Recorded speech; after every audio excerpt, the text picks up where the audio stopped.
Hello students, how are you? Welcome to online English classes of New St. Stephen Public School, Unit 3, Awal Kheda Agra by Dinesh Kumar Srivastav.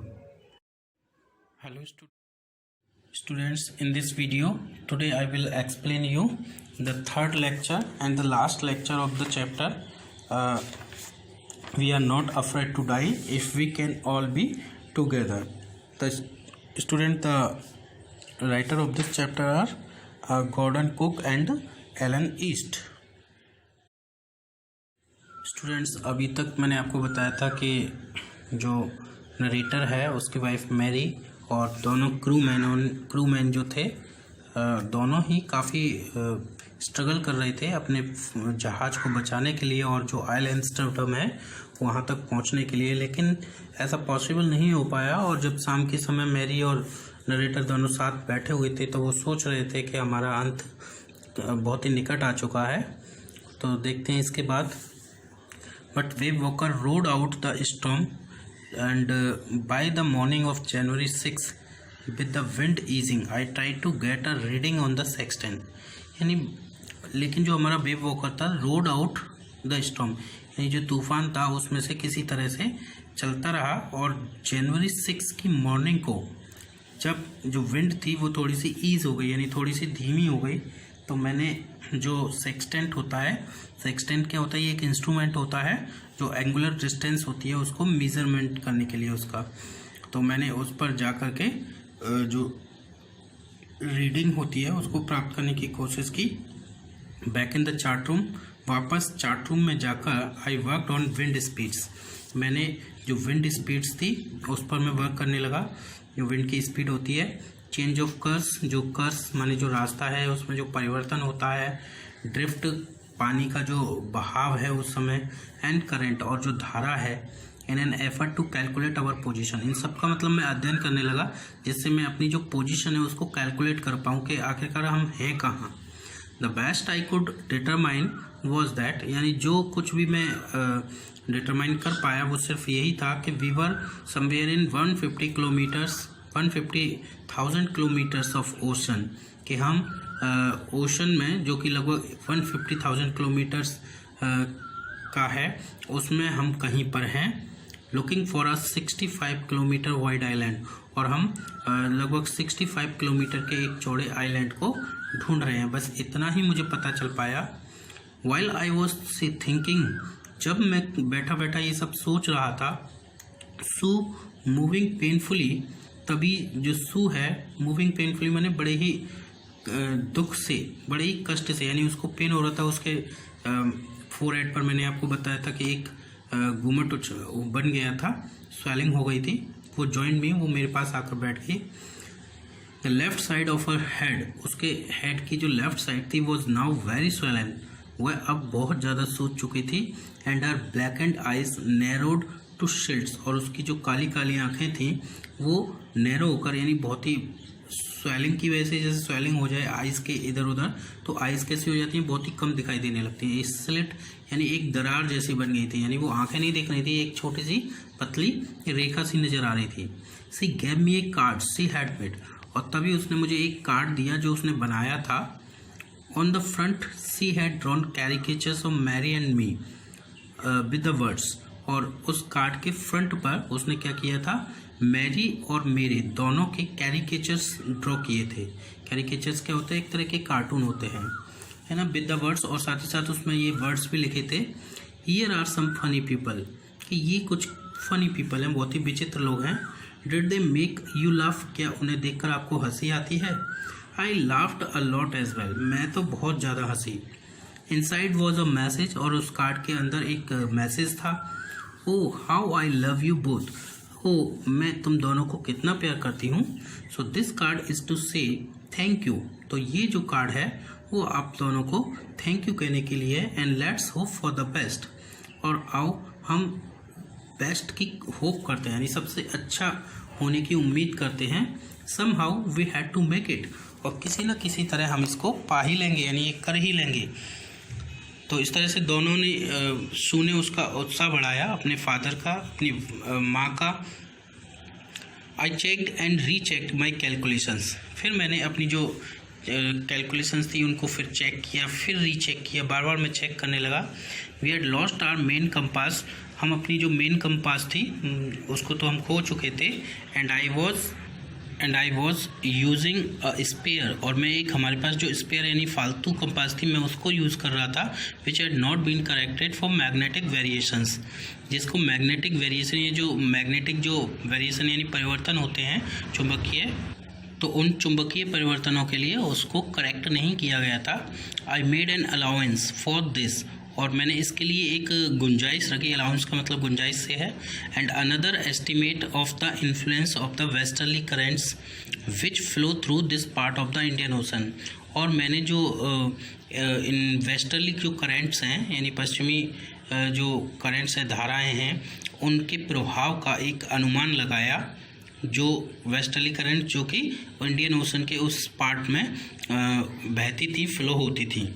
About 2 PM, लगभग 2 बजे, I went on deck, मैं deck पर गया, and ask Laurie to steer a course of 185 degrees, और मैंने lorry से कहा कि वो हमारे जो शिप है उसको 185 डिग्री पर मोड़कर आगे बढ़ाए। इफ़ वी वर लकी, और अगर हम भाग्यशाली हुए, आई टोल्ड हिम, मैंने उसे बताया, विद अ कन्विक्शन, एक विश्वास के साथ, आई डिड नॉट फील, यानी वो विश्वास जो मुझे खुद नहीं था, कि he could expect to see the island at about 5 PM, और उसने क्या बोला कि उसे उम्मीद है कि 5 बजे तक वो जो आइलैंड है आइल एम्स्टर्डम वो उनको मिल जाएगा। तो ये उसने लॉरी को विश्वास दिलाते हुए कहा, हालांकि जो नरेटर है उसको खुद को ये विश्वास नहीं था। Then with a heavy heart, फिर दुखी मन से, आई वेंट बिलो, मैं नीचे गया, क्लाइम्ड ऑन माई बंक, और मैं अपनी जो बंक थी, यानी जो बंक क्या होता है, जो सोने वाला स्थान होता है केबिन में, वहाँ पर चढ़ गया। एंड अमेजिंगली, और बड़ी आश्चर्यजनक बात थी कि डोज्ड ऑफ, मैं वहाँ पर सो गया। When I woke it was 6 PM, और जब मेरी आँख खुली तो 6 बज चुके थे। एंड ग्रोइंग डार्क, और अंधेरा हो रहा था। आई न्यू, मुझे पता था, we must have missed the island, कि हमने जो आइलैंड है उसको मिस कर दिया, यानी वो आइलैंड निकल चुका है, हम उससे आगे निकल आए हैं। And with the sail we had left, और जो पाल हमारे पास बचा हुआ है, we could not hope to beat back into the westerly winds, हम उम्मीद नहीं कर सकते, यानी जो पाल हमारे पास बचा हुआ है उस पाल की सहायता से हम ये उम्मीद नहीं कर सकते थे कि हम वेस्टर्ली विंड्स को बीट करते हुए हम आगे बढ़ पाएंगे। एट दैट मोमेंट, उसी पल, एक टाउजल्ड है, टाउजल्ड का मतलब बिल्कुल जो बाल हैं वो बिल्कुल जिस अस्त व्यस्त हो, यानी बाल जो है रूखे सूखे इधर उधर हो रहे हो, ऐसा हेड माने सिर, अपीयर्ड बाय माय बंक, यानी मेरी बंक के पास में प्रकट हुआ, यानी आया, है ना, यानी वो कोई व्यक्ति था। कौन था वो? शायद जोनाथन था, उसका बेटा। तो वो क्या बोलता है, can I have a hug, Jonathan asked, Jonathan ने उससे कहा, क्या मैं आपको गले लगा सकता हूँ? Sue was right behind him, और सू ठीक उसके पीछे खड़ी हुई थी। Why am I getting a hug now, I asked, मैंने उससे पूछा, अरे मुझे गले क्यों लगा रहे हो इस समय? तो वो बोलता, because you are the best daddy in the world, whole world. उसने कहा, क्योंकि आप इस संसार में, इस पूरे संसार में सबसे अच्छे पिता हैं, एंड द बेस्ट कैप्टन, और सबसे अच्छे कैप्टन भी हैं, जहाज के कप्तान भी हैं। माई सन रिप्लाइड, मेरे बेटे ने मुझे उत्तर दिया, not today John, I am afraid. और उसने कहा कि नहीं जॉन, आज तो नहीं। Why, you must be. तो उसने कहा, नहीं, क्यों नहीं हो, आप हो। Said Sue in a matter of fact voice, यानी सू ने बड़े ही विश्वास के साथ में ये बात कही। यू फाउंड द आइलैंड, तुमने आइलैंड ढूंढ लिया है। वॉट, आई साउटेड, तभी मैं चिल्लाया, क्या? It is out there in front of us, the coast. और उन दोनों ने, सू और जोनाथन ने, दोनों ने मिल करके ग्रुप में एक साथ बोल करके कहा कि it is out there in front of us, यानी देखो बाहर वो हमारे सामने ही है। As big as a battle ship, और लगभग उतना बड़ा है जैसे कि कोई बैटल शिप हो। आई रश्ड ऑन डेक, मैं तुरंत ही दौड़ करके डेक पर गया। एंड गेज्ड विद रिलीफ, और बड़े ही रिलीफ के साथ, आराम के साथ, सांत्वना के साथ मैंने देखा, at the stark outline of isle Amsterdam, जो आइल एम्स्टर्डम जो आइलैंड था उसकी जो स्पष्ट आउटलाइन मुझे दिखाई दे रही थी। वो मुझे दिखाई दी तो मुझे बड़ा ही रिलीफ हुआ, आराम मिला कि आखिरकार हम वहाँ पहुँच गए हैं। It was only bleak piece of volcanic rock.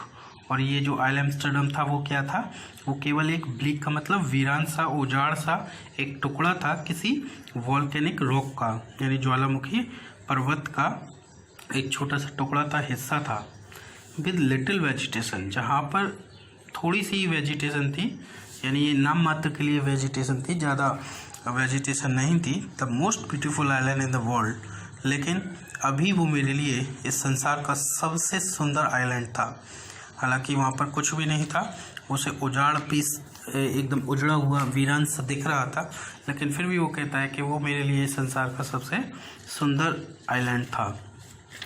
We anchored of शोर, हमने जो ऑफ शोर यानी शोर जो तट है उसके उस तरफ हमने एंकर लगाया, डाला फॉर द नाइट, रात के लिए। एंड द नेक्स्ट मॉर्निंग, जैसे कि जहाज़ रुका रहे इसलिए एंकर लगा दिया। एंड द नेक्स्ट मॉर्निंग, और अगली सुबह, all 28 inhabitants of the island cheered as they helped us ashore, यानी सभी 28 इनहेबिटेंट्स ने उस आइलैंड के हमको चीयर्ड किया, हमारा स्वागत किया, हमारा साहस बढ़ाया और हमें मदद की समुद्र तट, उस आइलैंड के तट पर पहुंचाने में। With land under my feet again, और जो लैंड है, ज़मीन है, वापस एक बार फिर मेरे कदमों के नीचे आ गई थी। My thoughts were full of Larry and Harvey, और जब मैं वहाँ पर पहुँच गया तो मेरे जो विचार थे, मैं लॉरी और हार्बी के बारे में सोचने लगा। Cheerful and optimistic under the direst stressed, और वो क्या कहने लगा कि वो डायरेस्ट स्ट्रेस में भी, यानी उस तनावपूर्ण स्थिति में भी, दोनों लॉरी और हार्बी जो उसके क्रू मैन थे वो चीयरफुल बने रहे, ऑप्टिमिस्टिक बने रहे, यानी आशावादी बने रहे, खुश बने रहे, यानी वो भयभीत नहीं हुए, डरे नहीं। एंड ऑफ मैरी, और मैंने मैरी के बारे में सोचा, who stayed at the wheel for all those crucial hours, जो बहुत ही क्रूशियल आवर्स में, उन बहुत ही महत्वपूर्ण घंटों में वो लगातार उस व्हील को पकड़े हुए बनी रही, उसको रोके हुए खड़ी रही। मोस्ट ऑफ ऑल, और इन सबसे भी ऊपर, I thought of a 7-year-old girl, मैंने उस 7 साल की छोटी सी लड़की के बारे में सोचा, who did not want us to worry about a head injury, जो कि अपने खुद के सिर की इंजुरी के बारे में हमको परेशान नहीं करना चाहती थी। which subsequently took 6 minor operations to remove a recurring blood clot between skin and skull, जो उसके हेड में इंजरी हुई थी उसको परिणाम स्वरूप जो है 6 माइनर ऑपरेशन उसके करने पड़े थे, जो ब्लड क्लॉटिंग थी, जो उसके स्किन और स्कल के बीच में, उसकी जो स्किन थी और उसका जो स्कल यानी कि जो उसकी बोन्स वगैरह थी उनके बीच में, स्कल हम कहते हैं खोपड़ी को, तो उनके बीच में एक ब्लड की क्लॉटिंग काफ़ी बड़ी हो गई थी और उसको रिमूव करने के लिए कम से कम 6 माइनर ऑपरेशंस उसके करने पड़े। तो इतनी बड़ी इंजरी होते हुए भी उसने हमें परेशान नहीं किया, हमें परेशान वो नहीं करना चाहती थी। End of a 6-year-old boy, और साथ ही साथ मैंने उस 6 साल के छोटे बच्चे लड़के के बारे में सोचा, who was not afraid to die, जो कि मरने से भी नहीं डरा। उसने क्या बोला था कि अगर हम सभी एक साथ हैं तो हमें मरने से डर नहीं लगता है। तो इन सभी चीज़ों ने उसकी जो साहस था उसको और भी बढ़ाया नरेटर का, और उसने पूरी तरह से जो जैसा उसने किया कि चार्ट रूम में जा कर के बार बार कैलकुलेशन की, बार बार अंदाज़ा लगाया कि क्या होगा क्या नहीं होगा, और रियली उसका जो आकलन था, जो उसका गैस था, वो बिल्कुल करेक्ट गया, बिल्कुल सही गया। तो स्टूडेंट, आई थिंक आपको ये चैप्टर क्लियर हो गया होगा, और अगर आपको कोई चैप्टर में कोई भी प्रॉब्लम है तो वो आप मुझे सेंड कर सकते हैं।